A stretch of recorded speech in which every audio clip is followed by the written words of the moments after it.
Voici maintenant le temps favorable. Voici maintenant le jour du salut. 2 Corinthiens, chapitre 6, verset 2. Et si ce jour, c'était aujourd'hui? Et si cette semaine sainte, n'était pas seulement un souvenir liturgique, mais une invitation brûlante à entrer dans le cœur du mystère de Dieu? Frères, sœurs, ne passe pas à côté, car chaque jour de la semaine sainte porte en lui une clé céleste, un symbole divin, un appel au réveil de l'âme. Ces jours ne sont pas des cases sur un calendrier religieux, ce sont des portes qui mènent au sacrifice, à la fidélité, à la trahison, au silence, puis à la lumière éclatante de la victoire. Si tu les ignores, tu risques de passer à côté du plus grand message d'amour que le ciel ait jamais envoyé à la terre. Alors, je te pose cette question. Vis-tu vraiment la semaine sainte ou la regardes-tu de loin, comme un spectateur d'un drame ancien? As-tu conscience de ce que signifie vraiment le dimanche des rameaux, le jeudi saint, le vendredi de la Passion, jusqu'au matin glorieux de la résurrection? Cette vidéo n'est pas un simple rappel. C'est une traversée, une marche, à travers les derniers jours de Jésus sur cette terre, pour découvrir ce que chacun d'eux révèle sur notre propre cheminement spirituel. Avant d'aller plus loin, je t'invite à t'abonner à cette chaîne Lumière en Christ. Ici, on ne parle pas seulement de religion, on explore la foi vivante, celle qui transforme, qui relève, qui guérit. Si tu sens déjà ton cœur frémir, clique sur « J'aime » maintenant pour que cette parole puisse toucher d'autres âmes. Et reste bien jusqu'à la fin, car une prière t'y attend. Une prière pour que cette semaine sainte marque un tournant divin dans ta vie. Voici la phrase à écrire dans les commentaires si tu es prêt à marcher avec Christ jusqu'au bout. Je veux suivre Jésus jour après jour. Écris-la, proclame-la et laisse le ciel t'entourer. Dans un instant, nous allons plonger dans les Écritures, dans l'histoire sacrée, pour découvrir ce que signifie réellement chaque jour de la semaine sainte. Prépare ton cœur. Ce que tu vas entendre pourrait bouleverser ta foi et t'amener à un niveau spirituel que tu n'as jamais connu. La semaine sainte n'est pas une invention de l'Église. Elle est le cœur battant de l'Évangile. C'est le sommet de l'histoire du salut, le point culminant où l'amour de Dieu s'est donné sans réserve, jusqu'à la dernière goutte. Chaque jour de cette semaine a été vécu, souffert et accompli par Jésus avec une intention divine. Rien n'était laissé au hasard. Tout avait été prophétisé. Tout s'inscrivait dans un plan parfait, annoncé depuis les anciens temps. Le prophète Ésaïe, des siècles auparavant, écrivait « Il a été blessé pour nos péchés, brisé pour nos iniquités. Le châtiment qui nous donne la paix est tombé sur lui, et c'est par ses meurtrissures que nous sommes guéris. » Ésaïe, chapitre 53, verset 5. Cette parole s'est incarnée dans la chair du Christ durant cette semaine sainte. Dans les évangiles, cette semaine commence avec l'entrée triomphale de Jésus à Jérusalem. Ce n'est pas un hasard si cela se passe à l'approche de la Pâque juive, car la Pâque était la fête qui commémorait la libération d'Israël de l'esclavage en Égypte. Or Jésus, l'agneau de Dieu, entre à Jérusalem pour accomplir une libération bien plus grande, celle de toute l'humanité, captive du péché et de la mort. Comme l'agneau pascal devait être sans défaut, Jésus, lui aussi, est sans péché. Et il va être offert, non pas par des prêtres humains, mais par le Père lui-même, dans un acte d'amour qui défie notre compréhension. Durant cette semaine, chaque jour est comme une facette d'un diamant. Le lundi, Jésus purifie le temple, dénonçant le commerce spirituel et l'hypocrisie religieuse. Le mardi, il enseigne avec autorité et met les chefs religieux face à leurs contradictions. Le mercredi, l'ombre de la trahison commence à s'étendre. Le jeudi, il se fait serviteur et institue l'Eucharistie. Le vendredi, il porte la croix et meurt pour nous. Le samedi, c'est le silence, le deuil, l'attente.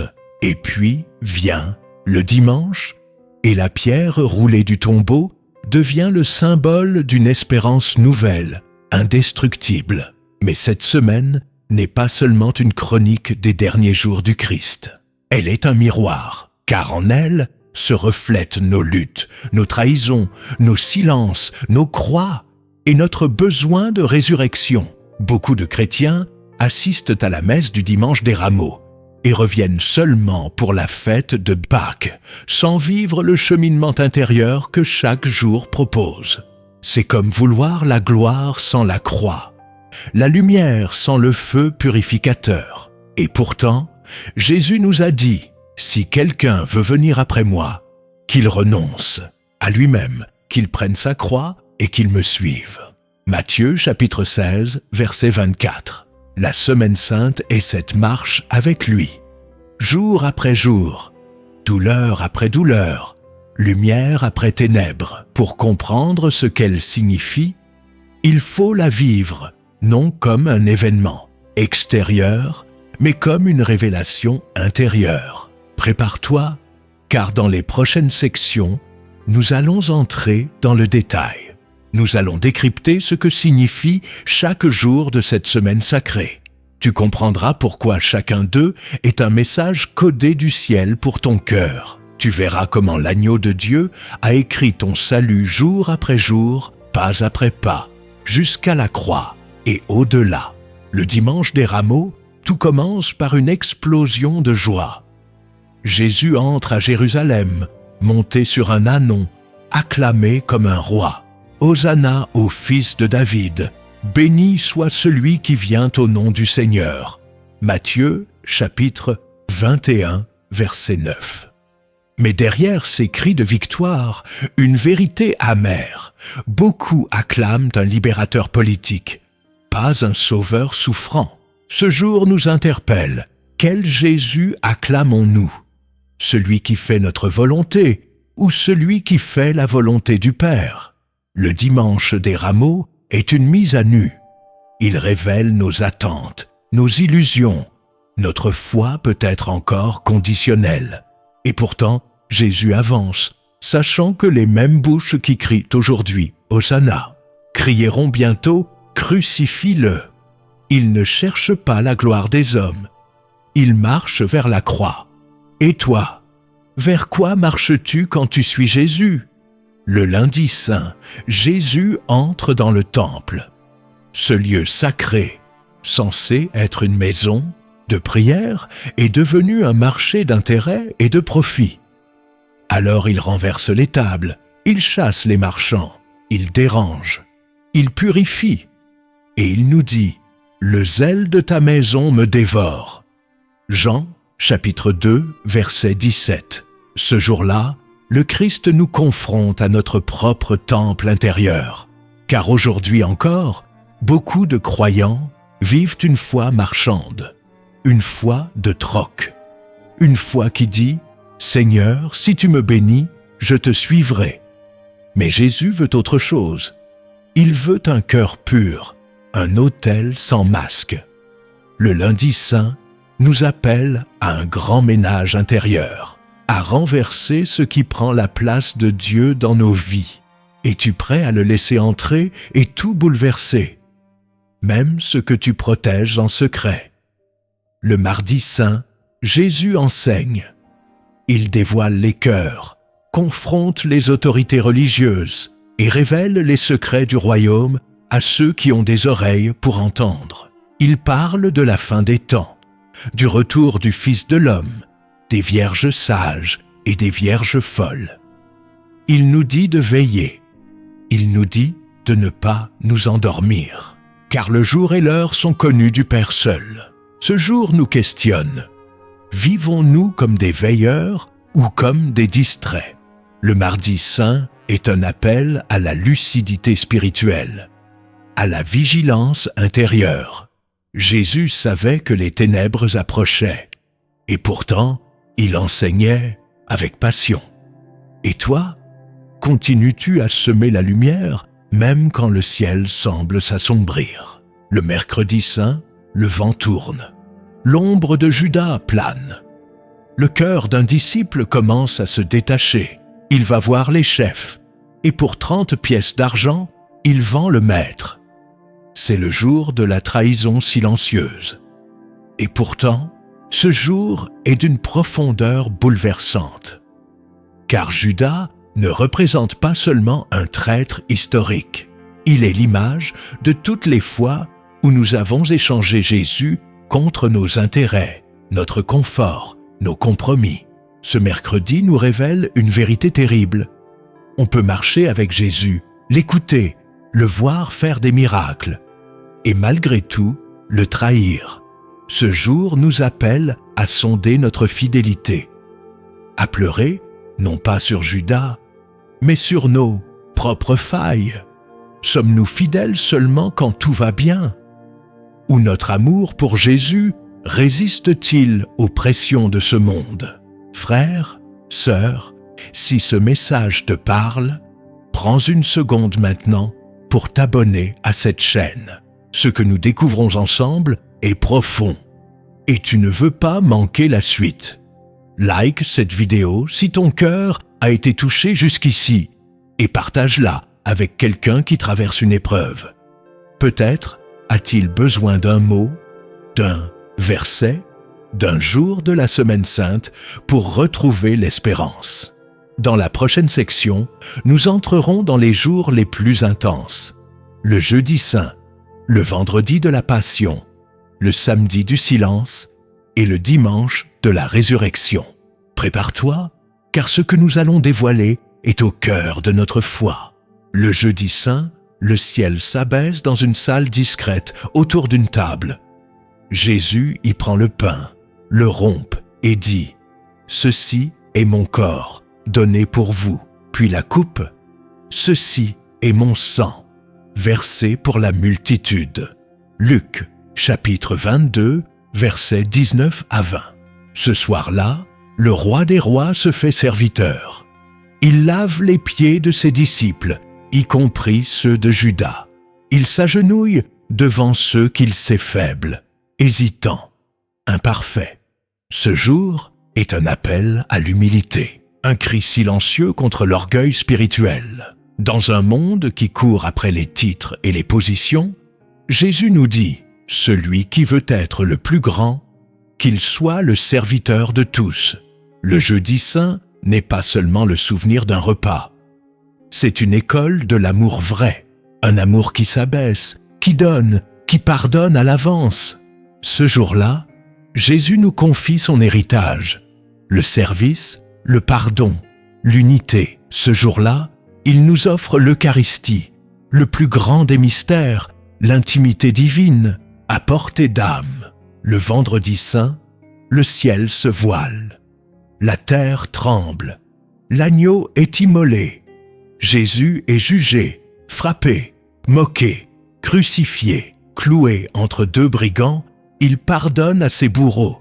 Il crie « Père, pardonne-leur, car ils ne savent ce qu'ils font ». Luc, chapitre 23, verset 34. Puis, dans un souffle ultime, tout est accompli. Jean, chapitre 19, verset 30. Ce jour est un abîme d'amour, un sommet de douleur et une révélation. Le péché n'a pas le dernier mot. La croix, signe de honte, devient trône de gloire. Le vendredi saint est le miroir de notre salut. Il nous montre ce que coûte le pardon de Dieu. Il nous arrache à la légèreté spirituelle, à cette foi tiède qui oublie que le sang a coulé pour elle. Frère, sœur, quand tu regardes la croix, vois-tu une image religieuse ou un acte d'amour personnel pour toi? Ce jour nous presse à ne plus vivre pour nous-mêmes, mais pour celui qui est mort et ressuscité pour nous. Le samedi saint, tout semble s'être arrêté. Le silence est pesant. Le tombeau est fermé. Les disciples sont dispersés, désemparés. Dieu semble absent. mais c'est un silence qui travaille. Dans l'ombre, Jésus descend aux enfers. Il brise les chaînes des captifs. Il ouvre les portes de l'espérance à ceux qui attendaient. Ce jour est pour ceux qui traversent des déserts, pour ceux qui ne sentent plus Dieu, qui prient sans réponse, qui attendent un miracle. Le samedi saint est le jour du mystère, le jour où la foi n'a plus d'appui visible, le jour où l'on choisit de croire même sans voir. Es-tu capable d'attendre Dieu même quand tout semble mort? Ce jour t'enseigne à te tenir en silence, à faire confiance dans l'obscurité. Car même quand tu ne vois rien, le ciel agit en secret. Et puis vient le dimanche de la résurrection. La pierre est roulée, le tombeau est vide. Les larmes de Marie-Madeleine deviennent des cris de joie. Jésus est vivant. Il a vaincu la mort, le péché, le diable. Il n'est plus dans le passé. Il est ici, maintenant et pour toujours. Ce jour est le cœur de notre foi. Si Christ n'est pas ressuscité, notre foi est vaine, disait Paul. 1 aux Corinthiens, chapitre 15, verset 14. Mais il est ressuscité. Et parce qu'il vit, nous vivrons aussi. Le dimanche de Pâques n'est pas seulement un événement à commémorer, c'est une victoire à proclamer, une vie nouvelle à embrasser, une espérance qui ne peut plus mourir. Ce jour est une renaissance. Pour toi, pour moi, pour toute âme qui croit. Frères, sœurs, aujourd'hui encore, la pierre peut être roulée dans ta vie. Aujourd'hui encore, la lumière peut jaillir dans tes ténèbres. Aujourd'hui encore, Jésus peut ressusciter quelque chose en toi que tu croyais perdu. Chaque jour de la Semaine Sainte t'enseigne une facette de la foi. L'accueil du roi, la purification du cœur, la vigilance, la fidélité, le service, le pardon, l'espérance dans le silence et la puissance de la résurrection. Ce ne sont pas des souvenirs religieux, ce sont des réalités spirituelles, et elles peuvent devenir les tiennes si tu ouvres ton cœur dès maintenant. Dans la section suivante, nous verrons comment ces vérités peuvent être appliquées concrètement dans ta vie quotidienne, pour que la Semaine Sainte ne soit pas qu'une célébration annuelle, mais une transformation durable. Il ne suffit pas de connaître la signification de chaque jour de la Semaine Sainte. Il faut la vivre, l'incarner, la laisser s'imprimer dans chaque recoin de notre vie quotidienne. Sinon, la foi reste théorique et la croix devient un simple symbole. Mais si tu choisis de marcher réellement avec Christ, jour après jour, alors cette semaine deviendra un tournant dans ton existence. Le dimanche des Rameaux t'invite à examiner ton cœur. Loues-tu Dieu seulement quand tout va bien? Ou es-tu prêt à le suivre même quand la foule se tait? Cette journée t'appelle à une foi mature, qui ne dépend pas des émotions ou des circonstances. Concrètement, prends ce jour pour proclamer à voix haute que Jésus est roi, même sur tes tempêtes. Que ton adoration ne soit pas seulement publique, mais constante, sincère, enracinée. Le lundi saint te pousse à faire le tri dans ton temple intérieur. Quels sont les marchands que tu laisses s'installer en toi? La peur? Le compromis? Le matérialisme? Aujourd'hui, demande au Saint-Esprit de t'aider à renverser tout ce qui t'éloigne de Dieu. Prends un temps de jeûne ou d'introspection. Coupe ce qui pollue ton âme. Choisis la sainteté, même si cela dérange. Le mardi saint t'enseigne la vigilance. Dans un monde saturé de distractions, Dieu te demande « Veilles-tu encore ?» Concrètement, recentre-toi. Éteins les écrans un moment. Ouvre la parole. Demande au Seigneur de raviver ta lampe intérieure. Ne laisse pas l'habitude éteindre la flamme. Redeviens sensible à sa voix. Apprends à discerner les temps. Le mercredi saint te met face à l'amertume et à la tentation de trahir. Peut-être, pas de façon flagrante, mais subtilement, quand tu refuses de pardonner, quand tu refuses d'aimer, quand tu choisis ton intérêt au lieu de la volonté de Dieu. Aujourd'hui, choisis la fidélité, même dans le silence, même dans l'inconfort. Reste attaché au Christ, même quand il semble absent. Le jeudi saint t'invite à aimer en acte. Qui peux-tu servir aujourd'hui? À qui peux-tu laver les pieds, symboliquement? Envoie un message à quelqu'un que tu évites. Pardonne à celui qui t'a blessé. Offre-toi sans attendre de retour. Et surtout, entre dans l'intimité de Dieu. Reçois la communion, médite l'amour incarné. Fais de ce jour un autel de tendresse. Le Vendredi saint t'appelle à embrasser ta croix. Pas à la fuir, pas à l'alléger, à l'aimer comme Jésus l'a aimé. Ce jour-là, ne te plains pas. Offre. Souffre en silence si tu dois souffrir, mais avec foi. Prie pour ceux qui t'ont blessé. Pardonne à ceux qui t'ont rejeté. Et rappelle-toi, ce n'est pas la souffrance qui sauve, mais l'amour dans la souffrance. Transforme ta douleur en prière. Le samedi saint est peut-être le plus difficile à vivre, car il ressemble à nos moments de vide, de doute, de perte. Tu as prié, tu as jeûné, tu as espéré, et rien ne se passe. Ce jour-là, ne fuis pas ce silence. Entre dedans, laisse Dieu te travailler dans l'obscurité. Accepte de ne rien comprendre, et de faire confiance quand même. Ce jour forge les saints. C'est le creuset de l'abandon. Le dimanche de la résurrection, enfin, est plus qu'une célébration, c'est une explosion de vie. Alors souris, loue, proclame, sors de ce qui te retenait, lève-toi, marche, parle avec foi. Partage ton témoignage. C'est le jour où tu peux dire « Je ne suis plus le même. Christ vit en moi. » Mais surtout, ne laisse pas cette flamme s'éteindre le lundi suivant. Car si la Semaine Sainte est un sommet, elle n'est pas une fin. Elle est un commencement, une renaissance. Laisse-la transformer ton quotidien. Fais de chaque jour un sanctuaire. De chaque geste, un acte d'amour. De chaque respiration, une prière. Et si ce message t'interpelle, prends un instant pour t'abonner à cette chaîne Lumière en Christ. Like cette vidéo si Dieu t'a parlé.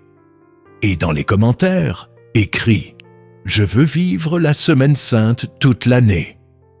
Dans la dernière section, nous allons conclure avec puissance, résumer les clés que tu viens de recevoir et prier pour que cette révélation s'imprime à jamais dans ton cœur. Frère, sœur, tu viens de traverser la semaine la plus sainte de toute l'histoire humaine. Non pas comme un simple spectateur, mais comme un marcheur de foi. Chaque jour t'a dévoilé une facette du cœur de Dieu. La royauté humble du Christ, son zèle pour la sainteté, son appel à la vigilance, sa fidélité au milieu de la trahison, son amour serviable, son sacrifice absolu, son silence fécond, et enfin, sa victoire éclatante sur la mort. Tu as compris que ces jours ne sont pas figés dans un passé religieux. Ils sont vivants, actuels, réels, et ils t'appellent, toi, aujourd'hui, à marcher dans les traces du Maître, à vivre comme un fils, une fille de la lumière, à incarner l'amour du Christ, non seulement pendant une semaine, mais dans chaque saison de ta vie. Alors ne laisse pas ce message s'éteindre comme une flamme passagère. Nourris-la, médite chaque jour ce que Dieu t'a révélé. Rappelle-toi que la foi ne se résume pas à des dates. mais à une vie donnée, jour après jour, pour celui qui s'est donné pour toi. Si tu as été touché par cette vidéo, abonne-toi dès maintenant à Lumière en Christ. C'est ici que tu trouveras, semaine après semaine, des paroles qui réveillent, qui consolent, qui transforment. Like cette vidéo pour soutenir cette mission et partage-la avec une personne que tu veux bénir. Ensemble, faisons briller la lumière de l'Évangile jusqu'aux extrémités de la terre. Et maintenant, ouvre ton cœur. Voici une prière pour toi, pour cette semaine sainte et pour la suite. Prière. Seigneur Jésus, toi qui as traversé l'ombre de la mort pour nous, donnez la lumière. Toi qui as aimé jusqu'à la croix, sans rien retenir, je te remets cette semaine sainte. Viens purifier mon cœur comme tu as purifié le temple. Viens m'apprendre à veiller, à servir, à pardonner. Fais-moi marcher avec toi, même dans les jours sombres. Et au matin de Pâques, fais renaître en moi la joie, l'espérance, la foi vivante. Je choisis de te suivre jour après jour, non comme un souvenir, mais comme un chemin. Au nom de Jésus-Christ, Amen.